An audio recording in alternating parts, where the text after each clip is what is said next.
그러므로 내가 주 예수님을 믿는 믿음과 성도들을 향한 여러분의 사랑을 전해 듣고 항상 기도 가운데 여러분을 기억하고 하나님께 감사하고 있습니다. 우리 주 예수 그리스도의 하나님, 영광의 아버지께서 지혜와 계시의 영을 여러분에게 주셔서 하나님을 더 잘 알게 하시며 여러분의 마음을 밝혀 우리에게 주시려고 예비해 두신 것을 깨닫도록 기도합니다.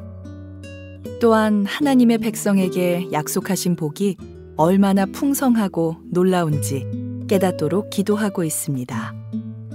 믿는 자 안에서 역사하시는 하나님께서는 그 큰 능력으로 그리스도를 죽은 자 가운데서 살리시고 하늘에 계신 하나님 우편에 앉게 하셨습니다. 하나님께서는 그리스도를 모든 지배자, 권세자, 왕들, 이 세상과 다음 세상에 있을 그 어느 누구보다도 뛰어나게 하셨습니다. 하나님께서는 만물을 그의 발 아래 두시고 그리스도를 교회의 머리로 삼으셨습니다. 교회는 그리스도의 몸이며 모든 것을 넘치도록 채우시는 분이 계신 곳입니다. 자, 우리에게 가슴에 손을 얹고 믿음을 고백하고 오늘 주의 말씀 듣겠습니다. 제가 먼저 고백하겠습니다. 하나님은 나를 사랑하십니다. 나는 그 사랑 안에 있습니다. 하나님은 오늘 나에게 말씀하실 것입니다. 그 말씀에 능력이 있습니다. 그 말씀에 생명이 있습니다. 나의 마음을 하나님께 열겠습니다. 나의 생각을 예수님께 집중하겠습니다. 들은 만큼 변합니다. 들은 만큼 행복해집니다. 오늘은 에베소 교회 성도들을 향해 바울이 올렸던 기도에 대해서 말씀을 나누려고 합니다. 서신서를 보면 바울이 교회를 위해서 기도하고 있는 내용들이 곳곳에 등장을 하거든요. 특별히 교회를 위한 기도를 배우기에는 이 사도 바울의 교회를 위한 중보기도가 좋은 교과서가 됩니다. 오늘 이 말씀을 준비하면서 저에게 한 부담이 생겼는데 항상 기도에 대한 설교를 하기 전에는 이런 마음의 부담이 옵니다. 우리 성도님들이 이번 주에 말씀 듣고 그냥 좋았다, 은혜로웠다라고 끝내면 안 되는데 이 기도에 대한 말씀이 그들의 기도로 이어져야 하는데 라고 하는 부담이죠. 왜냐하면 이 기도에 대한 설교는 여러분들이 실제로 그것을 기도의 현장에서 실천하지 않으면 사실은 완성되지 않기 때문입니다. 반쪽짜리 설교밖에 안 되기 때문이에요.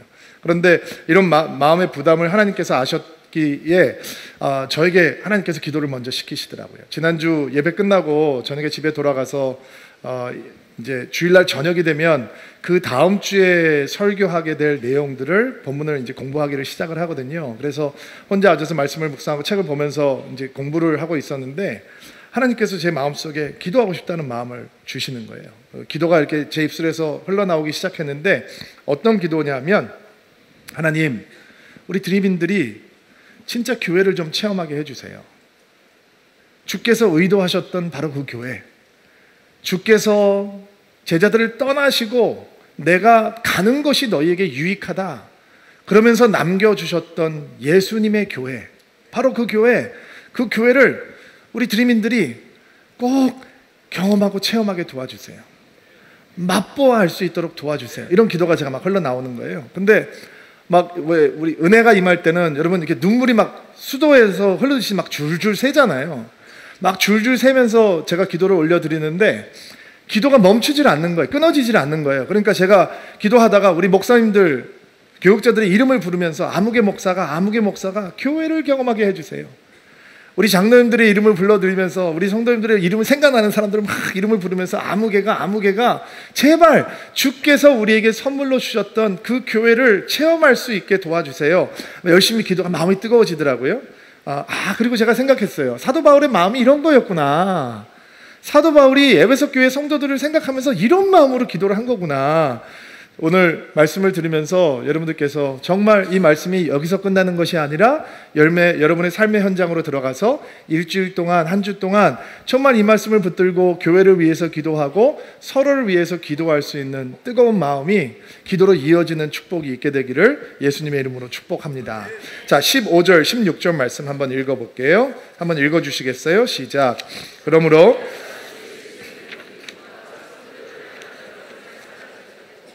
항상 기도 가운데 여러분을 기억하고 하나님께 감사하고 있습니다. 자, 감옥에 갇혀있는 바울에게 소식이 들려왔어요. 교회들에 대한 소식이죠. 그렇게 선교지를 많이 섬기고 많은 교회를 개척했으니 얼마나 많은 소식들이 전해졌겠어요.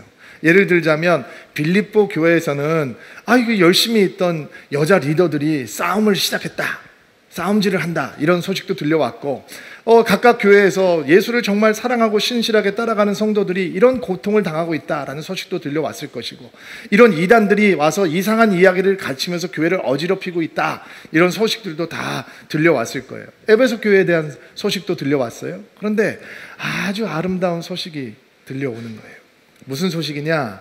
먼저 그들의 주 예수님을 믿는 믿음, 영어 성경에는 faith in the Lord, 주 안에 있는 믿음이 잘 성장하고 있다라고 하는 소식이었어요.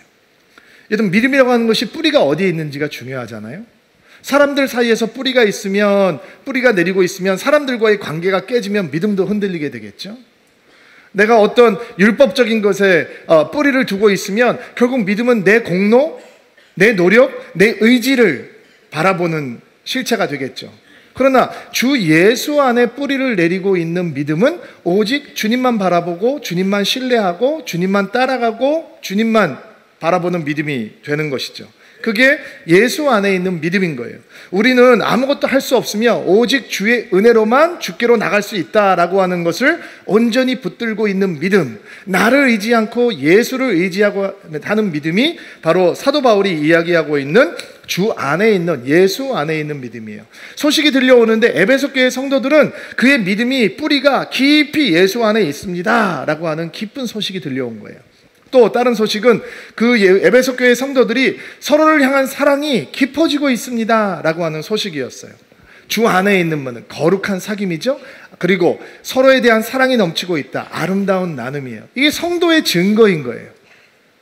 누가 예수 그리스도의 성도이냐? 주 안에서 믿음이 깊어짐으로 하나님과의 거룩한 사귐이 있고 서로에 대한 사랑이 넘침으로 아름다운 나눔이 이루어지고 있다라고 하는 것이 우리가 예수 그리스도의 성도가 되었다라고 하는 것의 증거가 되는 거죠. 여러분, 교회를 다니면서 오래 다니지만 조용히 신앙생활, 홀로 신앙생활을 하는 분들이 있습니다. 그분들 마음속에는 아마 이런 생각이 좀 있는 것 같아요. 교회를 오래 다녀보니까 조용히 혼자 다니는 게 제일 은혜스럽다, 이런 생각이 좀 있는 것 같아요.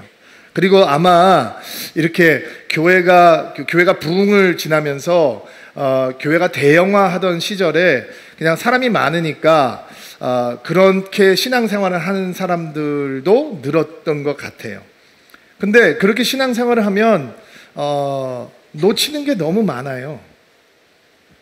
교회라고 하는 선물은 놓치게 돼요. 맞아요. 그렇게 혼자 조용히 신앙생활을 하면, 다른 사람들하고 섞이지 않으면 사람 때문에 실망하고 상처받는 일들은 적어질 거예요. 그러나 교회라고 하는 선물은 놓쳐요. 서로 사랑하고 사랑받고, 섬기고 섬김받고, 기도해주고 중보기도를 받고, 누군가를 기뻐하고 또 누군가를 나를 기뻐해주는 이런 교회됨, 성령의 교제 같은 것은 다 놓치게 되는 것이죠. 예수님께서 제자들에게 너희들 다른 사람들하고 섞이지 말고 혼자 조용히 신실하게 신앙생활을 하면 그때야말로 세상이 너희가 나의 제자인 줄 알리라, 이렇게 말씀하시지 않았잖아요. 예수님께서는 너희가 서로 사랑하면 세상이 너희가 나의 제자인 줄 알리라 라고 말씀하셨잖아요. 근데 여러분, 사랑이 메시해요. 사랑이 생각보다 우아하고 깔끔하고 이렇지 않아요. 사랑하면 상처가 생겨요. 사랑하면 상처를 받는 일도 있고 상처를 주는 일도 생겨요. 귀찮고 번거로운 일들도 생긴단 말이에요. 근데 사랑은 파워풀해요. 동의하시죠? 아멘이죠? 예수님의 관심은 제자들이 얼마나 탁월한 사람들이 되느냐에 있지 않았어요.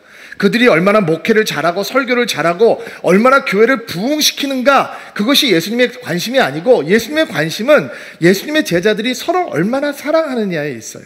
예수님께서 대제사장의 기도를 하나님께 올려드리면서 요한복음 17장에 계속해서 반복하고 있는 기도가 뭐예요? 예수님께서는 아버지와 내가 하나인 것처럼, 내가 아버지 안에, 아버지가 내 안에 계신 것처럼, 내가 아버지를 알고 아버지가 나를 아시는 것처럼 나의 이 사랑하는 제자들이 그 사랑을 알기를 원하고 서로 그렇게 사랑하기를 원합니다 라고, 하나 되기를 원합니다 라고 하는 기도잖아요. 제자들에게 그 하나님의 사랑이 임해오기 시작했던 것이에요. 교회는 사람들이 많이 모이는 곳입니다. 그래서 우리는 우리 코드에 맞는 사람들을 쉽게 찾을 수 있어요. 반대로 교회는 사람들이 모이는 곳이기 때문에 내 코드에 맞지 않는 사람들도 쉽게 발견할 수 있어요. 그리고 우리는 인정하기 싫지만 인정해야 되는 사실은, 나도 누군가의 눈에는 저 사람 내 코드가 아니다 라고 하는 대상이 될 수 있다라는 거죠. 그래서 교회에서는 정말 우리가 마음에 들지 않는 코드의 사람들이 우리 앞에 훅 들어올 때 그때 사랑을 배우는 거예요. 그 사람들이 우리 앞에 나타나지 않으면 내 안에 사랑이 있다고 하는 것을 확인하지 못해요. 여러분, 부부가 언제 사랑을 확인합니까? 알콩달콩할 때? 그럴 때 확인하는 거예요? 그렇지 않잖아요. 위기가 생기고 서로 미움이 생기고 원망이 생기고 포기하고 싶을 때 부부 안에 있는 하나님의 사랑을 경험하게 되는 것이죠. 에베소 교회 성도들이 서로, 모든 사람들이 자기 코드에 맞는 사람이었기 때문에 그들이 서로에 대한 사랑이 넘치고 있다, 이거는 아니었을 거예요. 그러면 어떻게 그들에게 사랑이 넘치고 있을까요? 그들은 사랑하기로 순종했어요. 그러니까 더욱 사랑이 넘쳤던 거예요. 이게 교회의 모습이죠. 성도의 모습인 거예요. 오래전에 어디 한 곳을 제가 방문을 했는데 거기서 우리 교회 성도를 만나게 됐어요. 그래서 반갑게 인사를 했어요. 아유, 안녕하세요. 잘 지내셨어요? 얘기를 하다가 들어가서 제가 일을 보고 나왔는데 시간이 꽤 오래 지났는데 우리 성도님 한 분이 제 차 뒤에 이렇게 서 계시는 거예요. 그래서 아니 왜 여기 계속 계시냐고 그랬더니 저한테 목사님, 이 길이 주차 위반 그 사진 찍는 차량이 많이 다니는 길이라 제가 목사님 그 번호판을 제 몸으로 가리고 있었습니다. 이렇게 얘기를 하는 거예요. 사랑이죠, 사랑. 너희가 서로 사랑하면 세상이 너희가 나의 제자인 줄 알리라. 사랑이 아니면 그렇게 할 수 있을까요? 여러분, 추운데 할 수 있을까요? 저 목사가 왜 차를 저렇게 대고 들어갔어? 이렇게 생각하겠죠. 사랑이 없으면. 2019년 새벽기도 집회를 잘 마쳤어요. 마지막 날 저희가 어노인팅 예식을 하잖아요. 제가 얘기를 들으니까 저희가 의자를 있는 만큼 다 깔았는데 부족해서 서 있는 분들도 엄청 많았고 2층에는 계단까지 사람들이 앉아야 됐고 1,400명이 넘는 분들이 예배에 참석하셨다는 거예요. 한 분 한 분 기름을 바르고 말씀을 선포하고 축복의 기도를 하는데 끝나고 나니까 시계를 보니까 9시 반이 되겠더라고요. 그래서 제가 마음속에 이런 생각이 들었어요. 이렇게 오래 기다리는 성도님들 어떡하나. 기다리면서 혹시 마음이 상하진 않았을까. 오래 기도하는 것도 아니고 잠깐 축구하면서 기도하는 건데 이런 마음이 저는 들더라고요. 근데 저는 안수기도를 하면서 6시 40분에 저희가 안수기도를 시작을 했는데 9시 반까지 안수기도를 하면서 정말 행복하다 이런 생각이 제 마음에 들더라고요. 정말 행복하다. 나는 복받은 목회자구나. 이 성도들을 한 명씩 한 명씩 이렇게 마음껏 정성껏 축복하고 기도할 수 있다는 게, 이 어린아이들을 안수하며 그들의 미래를 축복할 수 있다는 게 정말 나한테는 너무 가슴 벅찬 일이다. 너무 감사해요.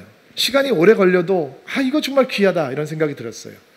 너무 길어지니까 사람도 많은데 어노인팅 예식 그만합시다 라고 하는 얘기가 언젠가 등장하면 저는 계속 합시다 라고 우기고 싶어요. 왜냐하면 그 시간이 내가 성도들을 너무 사랑하는 시간인 거예요. 또 여러분들은 우리 오래 기다려서 우리의 축복을 받으면서 여러분도 우리를 그렇게 사랑하는 시간인 거예요. 하나님께서 이 시간을 얼마나 기뻐하실까? 우리가 축복하면 하나님께서 응답하신다라고 하는 것을 알기에 1시간, 2시간, 3시간도 기도할 수 있는 거죠. 이게 교회인 것이고 우리가 함께 나누는 사랑이 아니겠습니까? 성도님들께서 10번 새벽기도를 하시면서 서로 거룩한 사귐, 아름다운 나눔이 강력하게 일어나는 교회가 되기를 뜨겁게 기도하는 이 성도들을 보면서 많은 은혜를 받으시면 저한테 격려 메시지를 많이 보내주셨는데 이런 얘기들이었어요. 목사님, 내가 봐도 다른 사람들이 이렇게 교회를 위해서 뜨겁게 기도하고 서로를 위해서 기도하는 모습이 마음에 감동이고 가슴이 벅차왔는데 하나님께서는 얼마나 감동이고 기뻐하셨을까요? 맞죠? 하나님께서 얼마나 좋아하셨을까요? 여러분이 하나님 우리 교회 안에 거룩한 사귐과 아름다움 나눔이 성령의 능력으로 강력하게 일어나는 한 해가 되기를 원합니다. 아마 하나님께서도 눈물 흘리며 우리와 함께 기도하셨을 거예요. 우리 아이들이 엄마와 함께 찬양을 하면서 새벽을 깨우는 것을 보면서 하나님께서 그 아이들의 찬양을 향해서 기립하며 박수하셨을 거예요. by the way, 오늘 성가대 glorious. 어떻게 다르게 표현할 수 없어요. glorious. 영광스러운 찬양. 아마 그 찬양을 들으시면서 하나님께서도 박수를 쳐주셨을 거예요. 우리 틴지 아이들이 찬양을 올려드릴 때 엄마 아빠가 교회 안 다니는 아이들, 혼자 오는 아이들은 새벽에 그 시간에 교회 올 수 없으니까 그 많은 아이들이 여기 드림센터에서 합숙하면서 지낼 때, 그리고 찬양을 올려드릴 때 예수님께서도 그들과 함께 박수를 치면서 오셨을 거예요. 성령은 그들의 기도를 들으면서 얘들아 너희들이 헐먼살의 이슬이 되어서 이 한국교회 젊은이들을 깨워라 라는 축복을 해주셨을 거예요. 여러분, 남의 아이들이 찬양하는데 왜 이렇게 마음이 벅차고 기뻐요? 성도의 사랑인 거죠. 성도의 사랑인 거예요. 여러분들이 눈물을 흘리고 기도하는데 제 마음이 왜 이렇게 벅차올라요? 그게 성도가 함께 누리고 있는 사랑인 거예요. 에베소 교회 성도들이 이 거룩한 사귐과 아름다움의 나눔에 대한 이야기를 듣고 사도 바울이 하나님을 향해서 기도를 올려드리는데 가슴이 벅차올라서 감사의 기도가 올라가는 거예요. 그리고 감사의 기도가 채워지면 채워질수록 그의 마음이 더 뜨거워져서 사랑하는 에베소 교회 성도들을 향해서 중보 기도를 하는데, 오늘 그 내용이 17절부터 19절 말씀이에요. 17절부터 19절 말씀, 개역 개정판으로 한번 읽어볼게요. 제가 올려드릴게요. 개역 개정판으로 한번 읽어주세요. 시작. 아버지께서 지혜와 계시의 영을 너희에게 주사 하나님을 알게 하시고 너희 마음의 눈을 밝히사 그의 부르심의 소망이 무엇이며 성도 안에서 기업의 영광이 풍성함이 무엇이며 그의 힘의 위력으로 역사하심을 따라 믿는 우리에게 베푸신 능력의 지극히 크심이 어떠한 것을 너희로 알게 하기를 구하노라. 네 가지 기도가 등장을 하는데 사실은 15절부터 23절 말씀이 헬라어로는 한 문장이에요. 한 문장에서 이게 번역을 할 때 어려운 게 어디서 끊어서 마침표를 찍을까라고 하는 게 굉장히 어려운 일이거든요. 그렇지만 이 기도를 네 가지로 정리를 해보면 이런 기도예요. 첫 번째는 하나님을 더 잘 알게 해주십시오 라는 기도예요. 두 번째, 부르심의 소망이 무엇인지 알게 해주십시오 라는 기도예요. 세 번째는 믿음의 기업의 영광의 풍성함이 어떤 것인지 알게 해주십시오. 네 번째는 하나님께서 우리에게 베푸신 능력의 지극히 크심이 무엇인지 알게 해주십시오 라는 기도예요. 잘 기억이 안 나시죠? 집에 돌아가서 한 번 더 들으세요.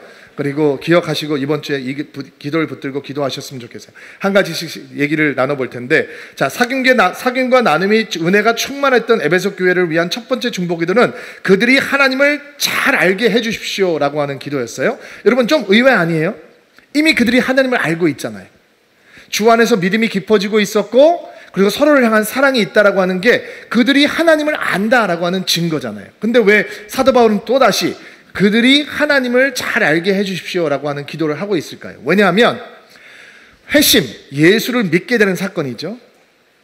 그 사건은 믿음의 끝이 아니라 시작에 불과하기 때문이에요. 이해가 되시나요? 우리는 회심을 하면 이제 됐다라고 생각하기가 쉬워요. 나에게 이제 믿음이 생겼으니까 이제 됐다. 사도 바울은 지금 이렇게 얘기를 하고 있는 거예요, 우리에게. 아닙니다, 여러분. 당신이 예수를 알고 믿게 된 것은, 예수를 구원자로 인정하게 된 것은, 당신이 회심을 하게 된 것은 이제 시작에 불과합니다. 당신이 알고 있는 예수는 아직 충만하지 않습니다. 당신의 예수를 향한 지식은, 하나님을 향한 지식은 지금부터가 시작입니다.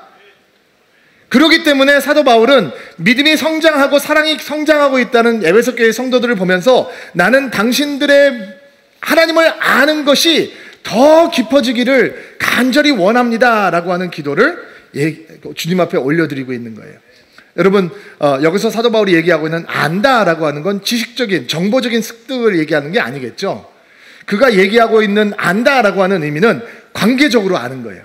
관계적인 친밀함으로 아는 것이고, 이 체험적으로, 경험적으로 맛보아 아는 거죠. 사도 바울은 성도들이 하나님을 구원의 단계에서 아는 것을 넘어서 성화와 영화의 단계까지로 나아가는 지식으로 성장하기를 원하는 거예요. 예수님께서 내가 아버지를 알고 아버지께서 나를 아신다, 이런 체험과 경험과 관계적인 친밀함이 에베소 교회 성도들에게 있기를 바란다라고 하는 중보기도를 올려드리는 거예요. 하나님을 향해서 대면대면한 사이가 아니라는 거예요. 그래서는 안 된다는 거예요. 하나님을 향해서 끊임없이 친밀함으로 자라는 것이 있어야 된다라는 거예요. 프랑크 루박이라고 하는 선교사님이 필리핀 선교사님이셨는데 1884년도에 태어나신 분이니까 옛날 분이에요. 31세 필리핀에 들어가서 선교 사역을 하시고 신학교에서도 가르치시고 하는데, 본인이 자신의 신앙과 하나님과의 관계에 대해서 굉장히 불만족스러웠다라고 하는 생각을 가지셨어요.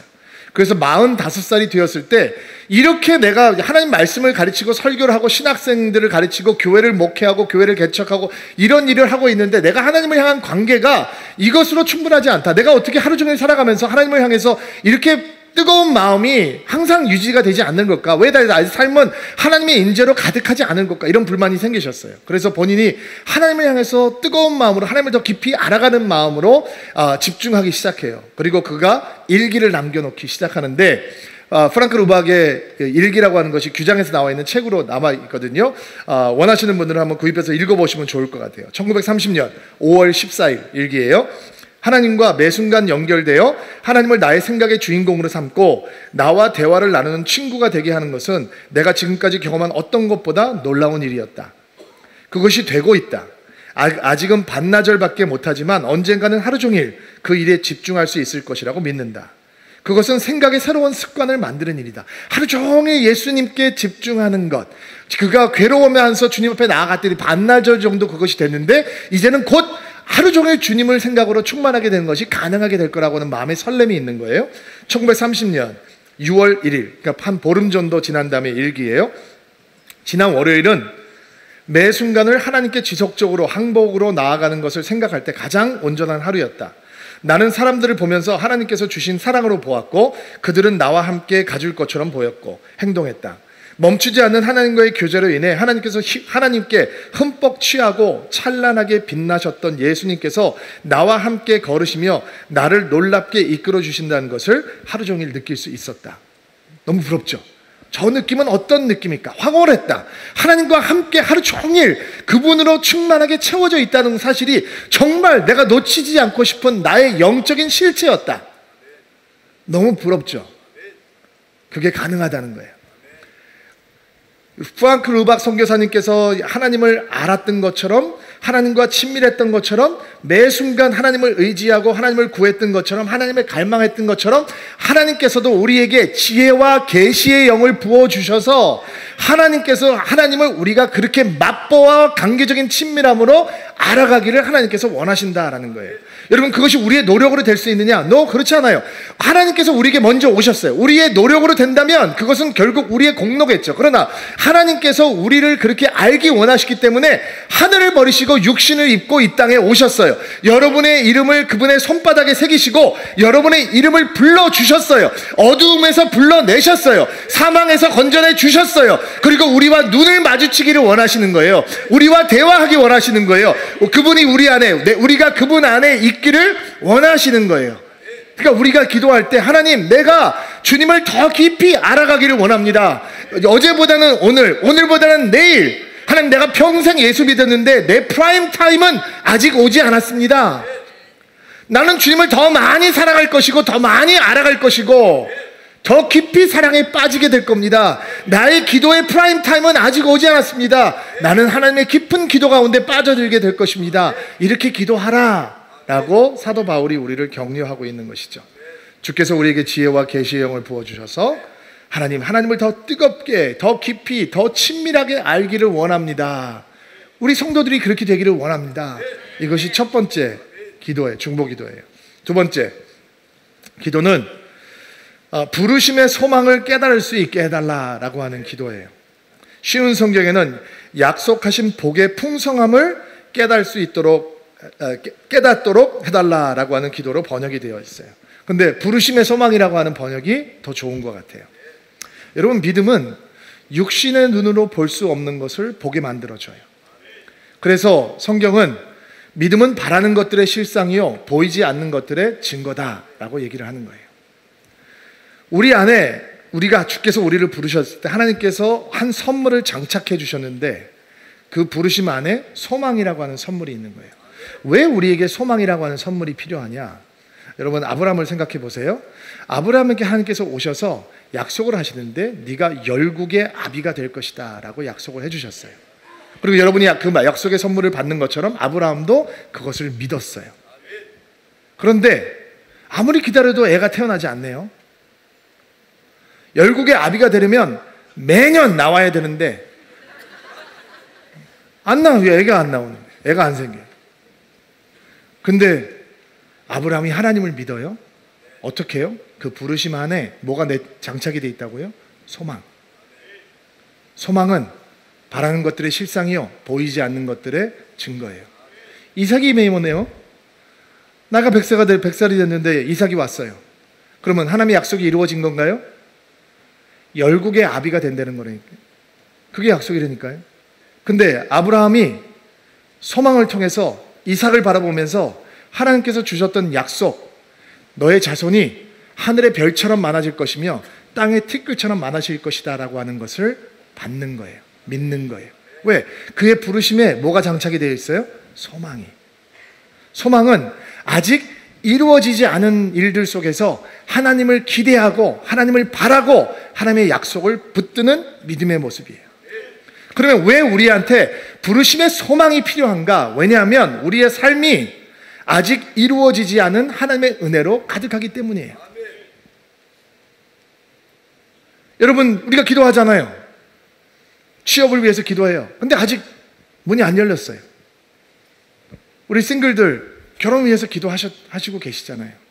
근데 아직 그 하나님의 남자가, 하나님의 여자가 안 나타났어요. 배우자를 그렇게 기다렸는데 남들은 쑥쑥 가는데 왜 이렇게 못 가나 라는 생각이 들어요. 지치죠. 잉태되기를 기다리는 엄마가 있어요. 근데 아무리 기다려도 임신이 안 돼요. 사랑하는 가족이 예수님께 돌아오기를 눈물로 기도하는 사람들이 있어요. 근데 전에도 그들의 마음은 요동을 하지 않는 것처럼 보여요. 사업의 형통을 위해서 기도하고 있는데 호전이 안 돼요. 이렇게 우리의 삶 속에서 아직 이루어지지 않은 하나님의 약속과 은혜가 있단 말이에요. 그래서 우리에게는 부르심이 가져다주는 소망이 필요해요. 그게 없으면 한없이 지치고 한없이 낙심하고 하나님을 향해서조차 믿음을 향해서조차 냉소적으로 변하기 때문이죠. 소망이 우리 안에 인내를 심어줘요. 그리고 그 인내가 생기면 실망과 낙심이라고 하는 바이러스를 쫓아내버리죠. 소망이 우리 안에 영적인 설렘을 가져다 주어요. 그 설렘이 생기면 포기와 한숨이라는 하는 질병을 고쳐줘요. 소망이 우리에게 하나님을 향해서 자라게 해주어요. 우리가 그렇게 성장하면 의심과 냉소라고 하는 불청객도 쫓아낼 수 있어요. 아직 다 이루어지지 않은 기도 속에서, 여전히 만족스럽지 않은 현실 속에서 우리는 어떻게 주를 향해서 끊임없이 뜨겁게 자라갈 수 있냐? 부르심 안을 들여다보면 소망이라고 하는 선물이 그 안에 있는 거예요. 그러니까 여러분들 기도 제목이 안 이루어졌다고 낙심하지 마세요. 한숨 쉬지 마세요. 주께서 여러분을 부르셨을 때 그 안에 소망을 주셨어요. 소망을 붙들면 아직 이루어지지 않는 하나님의 은혜 가운데서도 우리는 하나님을 뜨겁게 신실하게 믿을 수 있는 영적인 능력이 생기게 되는 것이죠. 두 번째 기도예요. 부르심의 소망을 알게 하옵소서.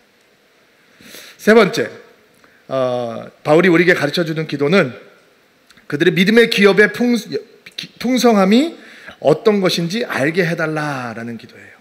그 믿음의 기업의 영광의 풍성함이 어떤 것인지 알게 해달라. 기업이라고 하는 단어는 회사라고 하는 단어가 아니고요. 유산이라고 하는 단어예요. 그러니까 하나님께서 믿음의 사람들에게 주시는 유산의 영광의 풍성함이 어떤 것인지 알게 해 주십시오. 기도하고 있어요. 왜 이런 기도를 했을까? 아마 헬라 문화권에서 있는 성도들이 예수를 구주로 영접했기 때문에 그들의 경제적인 생활이 굉장히 힘들고 빈곤층으로 떨어지는 일들이 비일비재했기 때문이었을 거예요. 예수 믿기 전에는 사업하면서 잘 살았어요. 근데 예수를 믿기 때문에 온갖 불이익을 당하면서 빈곤층으로 전락해버린 사람들이 굉장히 많았던 거죠. 우상을 섬기지 않기 때문에, 오직 예수만 믿기 때문에.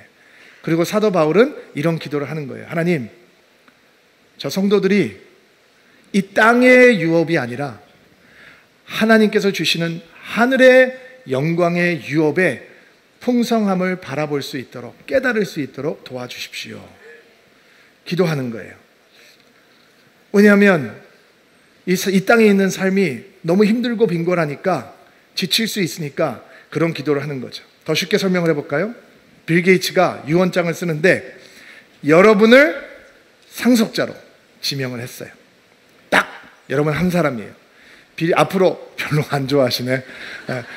이 빌 게이츠가 가지고 있는 모든 재산이 여러분에게 오도록 유언장이 기록이 되어 있어요. 아마 여러분은 삶을 대하는 태도가 달라질 거예요. 아무리 어려운 일이 있어도 화 안 낼 거예요. 한숨 짓지 않을 거예요. 어깨 펴고 누가 뭐라 그러면 아이 괜찮아 생각하게 될 거예요. 그리고 당당하게 살아갈 수 있을 거예요. 성경은 얘기합니다. 우리는 예수님의 상속자예요. 근데 표정이 아까 빌 게이츠 상속자라고 했던 것보다 좀 덜 설레는 것 같아요. 여러분, 빌 게이츠의 마이크로소프트는 이 땅의 유업이에요. 하늘까지 못 올라가요. 거기에는 영광이 없어요. 근데 예수 그리스도께서 우리에게 주시는 유업은 하늘의 유업이에요. 영광의 유업이에요. 영원한 유업이에요. 바울이 자기가 가지고 있었던 세상의 영화로움을 나는 배설물처럼 여긴다라고 고백을 했어요. 왜요?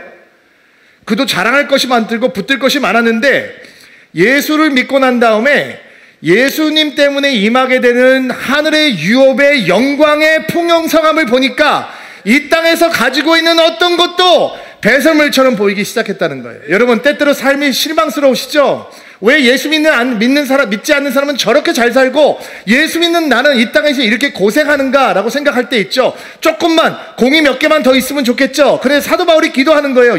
하나님, 이 성도들이 땅의 영광에 취하지 않는 유일한 방법은 하늘의 유업의 영광의 풍성함에 잠기는 것입니다. 땅에 취하지 않는 길은 하늘에 취하는 것입니다. 그러므로 우리 성도들이 하늘의 영광의 유업의 풍요로움을 바라보고 이 땅을 살아갈 때 땅을 보지 않고 하늘을 보게 도와주십시오. 기도하는 거예요. 이런 기도가 여러분을 충만하게 채우는 하나가 되기를 주의 이름으로 축복합니다. 여러분, 이 땅보다 위대한 삶이 기다리고 있습니다. 자, 마지막으로 사귐과 나눔이 가득한 교회를 향한 사도 바울의 네 번째 기도는 하나님의 크신 능력을 알게 되기를 바란다 라고 하는 기도입니다. 하나님, 우리 성도들이 하나님의 크신 능력을 알게 도와주십시오. 쉬운 성경에는 믿는 자 안에서 역사하시는 하나님의 큰 능력 이렇게 번역이 되어 있어요. 키워드는 능력이죠. 에베소 사람들에게 이 능력을 왜 상기시켜 주느냐? 단순히 하나님께서 위대하시다라고 하는 것을 알려주기 위해서가 아니라 이 하나님의 능력은 우리 성도의 삶의 현장과 긴밀하게 관계가 있기 때문이에요. 성도들은 어떤 사람들이냐? 자기의 능력으로 살아가는 사람이 아니라 하나님의 능력으로 살아가는 사람이기 때문이라는 거예요. 아멘을 받으시기 바랍니다. 사도 바울이 그랬잖아요. 예수를 믿기 전엔 자기 능력으로 공부하고 자기 능력으로 살았어요. 자기 능력으로 출세하고 자기 능력으로 유능함을 과시했어요. 그런데 그가 예수를 믿고 예수의 사람이 되고 난 다음에는 삶의 모든 현장이 하나님의 능력으로 사는 현장이 되는 거예요. 예수님께서도 그 능력을 약속하셨죠. 오직 성령이 너희에게 임하시면 너희가 권능을 받고 능력을 받고 두마레스 너희를 변화시키는 다이나마이트 같은 능력을 받을 것이다 라고 얘기했잖아요. 아멘으로 받으세요. 제가 한국에서 공부를 할 때는 내 능력으로 공부했어요. 내 능력으로, 내 지혜로, 내 열심으로 공부했어요. 안 되면 컨닝했어요. A 학점을 받을 수 있다면 뭔가 다 했어요. 근데 내가 미국 가서 공부를 하게 됐네요. 밤을 새고 공부해도 3페이지밖에 읽지 못하겠는 거예요. 여러분, 이 마음을 아시나요?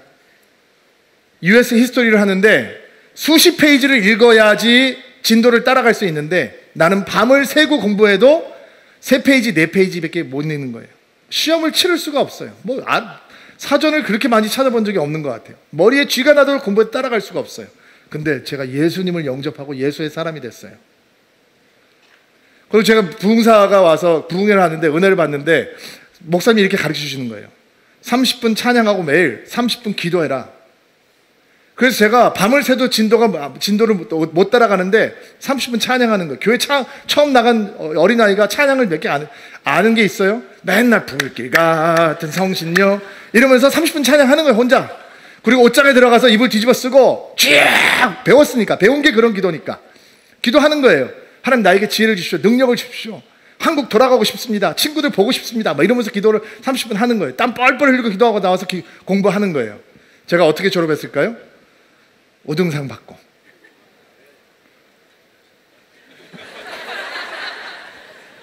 미국에서는 고등학교 5등상 상장에 대통령이 사인을 해줘요.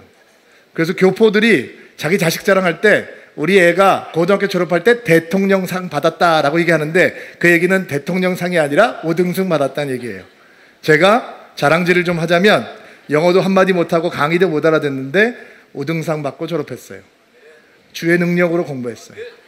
열리더라고요. 확 뚫려버리더라고요. 그리고 하나님께서 정말 능력을 주시더라고요. 자, 여러분, 공부하는 학생입니까? 직장 다니는 직장인입니까? 여러분의 능력으로 해보셨죠? 근데 잘 안 되죠? 주의 능력으로 한번 해보세요. 여러분이 아빠입니까? 주의 능력으로 아빠 노릇, 그리고 남편 노릇 해보세요. 여러분이 엄마입니까? 아내입니까? 하나님의 능력으로 그거를 감당해보세요. 여러분의 직장에서 여러분이 꼭 필요한 사람이 되고 싶습니까? 여러분의 능력을 주지 말고 하나님의 능력을 주는 거예요. 우리 교회가 하나님 앞에 쓰임받는 교회가 되고 싶습니까? 그러면 우리는 우리의 능력으로 교회를 만들지 않고 하늘의 능력으로 덧입혀져서 교회가 되는 거예요. 우리가 선교한다면 우리의 능력으로 하면 할 수 있는 일 없어요. 우리 큰 교회 아니기 때문에 우리가 흘려보내는 돈도 한계가 있어요. 그 돈 가지고 택도 없어요. 근데 거기에 하나님의 능력이 더해지면 가는 곳마다 역사가 나타나고 능력이 나타나는 것이죠. 사도 바울이 에베소 교회 성도들 얘기하면서 나는 여러분들이 그 능력을 알고 그 능력으로 채워지고 그 능력으로 사는 사람들이 되기를 바랍니다 라고 기도하고 있는 거예요. 참 이상하죠? 제가 안식년을 하면서 어떤 교회를 가보니까 어떤 교회는 가면 찬양을 하면 찬양이 열려요. 하늘이 보여요. 근데 어떤 교회는 가면 찬양을 시작하면 입이 닫혀요. 어떤 교회는 교회 가서 설교를 들으면 은혜가 쏟아져요. 근데 어떤 교회를 가면 졸음이 쏟아져요. 지금 자고 있는 분들이 계셔서 제가 몹시 마음이 괴롭습니다. 능력이 임해야 됩니다. 어떤 교회는 가면 예배가 끝나면 아쉬워요. 서울대교회처럼. 근데 어떤 교회는 예배가 끝나면 날아갈 것 같아요. 누군가가 나를 향해서 하나님은 당신을 사랑하십니다 얘기하면 눈물이 확 쏟아요. 근데 누가 얘기하면 똑같은 얘기를 해도 아무런 감흥이 없는 사람이 있어요. 누가 기도를 해주면 내 가슴이 울려요. 누군가의 기도를 들으면 이거 뭐지? 라는 사람도 있어요. 차이가 뭘까요? 능력이죠. 기름 부으심, 능력. 사도 바울이 눈물로 목회했던 성도들을 향해 나는 여러분 가운데 이런 능력과 기름 부으심과 이런 하나님의 파워가 있기를 바랍니다. 당신들이 정말 이 파워 안에 거하기를 바랍니다 라고 기도하고 있는 거예요. 여러분 가운데 이런 능력이 충만한 인생이 되기를 주의 이름으로 축복합니다. 가슴에 손을 얹고 안수해 주시고요. 오늘 바울이 사랑하는 에베소 교회를 향해서 드렸던 축복의 기도로 여러분을 축복하겠습니다. 주님을 더 깊이 알아가는 은혜를 허락하여 주옵소서. 주님을 관계적으로 더 친밀하게, 경험적으로 더 뜨겁게 알아가는 기쁨을 허락하여 주옵소서. 믿음의 눈을 열어 주옵소서. 그래서 부르심의 소망을 알게 하여 주옵소서. 아직 이루어지지 않은 하나님의 약속 앞에서도, 만족스럽지 않은 나의 현실 속에서도 하나님을 향한 기대감으로 충만하여 주님을 신뢰하게 하옵소서. 하나님의 영광의 유업의 풍성함이 어떤 것인지 깨달아 알게 하옵소서. 이 땅의 풍성함에 취하지 아니하고 영원한 하늘의 영광의 풍성한 유업을 사모하고 기뻐하는 드리민들이 되게 하옵소서. 하늘의 능력을 부어주옵소서. 성령의 능력을 부어주셔서 나의 삶의 자리에서 내 능력으로 살아가는 것이 아니라 주께서 주신 능력으로 살아갈 수 있는 뜨거운 믿음의 사람들이 될 수 있도록 가슴에 손을 얹고 안수하며 기도하는 드리민 한 사람 한 사람들을 주께서 축복하여 주옵소서. 예수님의 이름으로 기도하옵나이다. 아멘.